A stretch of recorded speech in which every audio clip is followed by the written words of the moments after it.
dira à son serviteur, est-ce que tu reconnais tel et tel péché? Il dira, oui ya Allah, je reconnais tel et tel péché. Oui ya Allah, je reconnais tel et tel péché. Et ainsi de suite. Et Allah subhanahu wa ta'ala dira, je te les ai cachés ici-bas et je te les ai pardonnés aujourd'hui dans l'au-delà. Parce qu'Allah, c'est un sitir qui cache les défauts. Regardez, Allah nous rappelle qu'il nous cache quelquefois les défauts parce qu'il veut notre bien, il nous invite à nous repentir. Allah ne veut pas nous scandaliser, mais quand la personne persiste, à un moment ou à un autre, Allah il scandalise. Non, aujourd'hui il y a des gens, ils ne cherchent plus qu'Allah ne les scandalise pas. Ils dévoilent leurs péchés, ils s'en vantent, ils en font la promo sur les réseaux, ils sont contents, ils veulent qu'on les applaudisse et qu'on envoie des messages. Oh masha'Allah mon frère, oh masha'Allah ma sœur. Et quelquefois, au nom de cette soi-disant bonne conscience, je suis musulman parce que j'ai fait une photo devant la mosquée, où j'étais à la Umrah.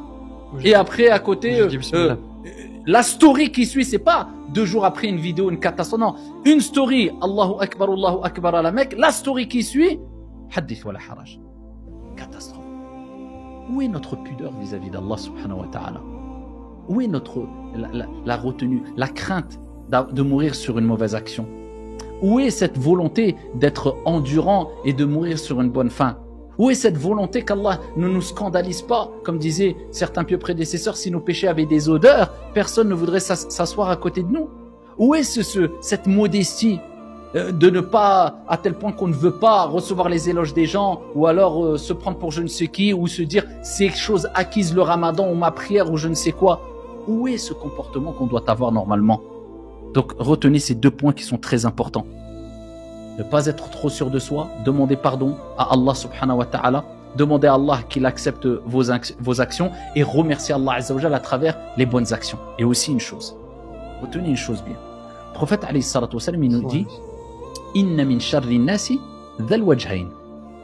Parmi les pires des gens, des créatures d'Allah subhanahu wa ta'ala, ce sont les gens au double visage. Alladhi ya'ti ha'ula'i biwajh wa ha'ula'i biwajh. Celui qui va voir des personnes avec un visage et d'autres personnes avec un autre visage.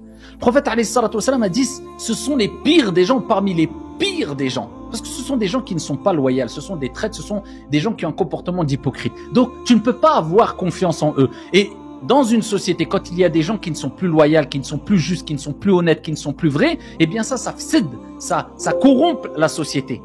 C'est pour ça que c'est grave et le prophète a dit ce sont parmi les pires des gens. En fait, ils sont pas vrais. Un moment ils sont bien, un moment ils sont mal. Un moment ils te montrent un beau visage, derrière toi ils sont prêts à te planter 1000 couteaux dans le dos, etc. Donc bref, ça c'est avec les créatures d'Allah.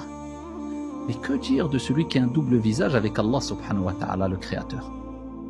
Un jour il va montrer le visage de pieux vertueux, un jour quand personne le voit, c'est le pire.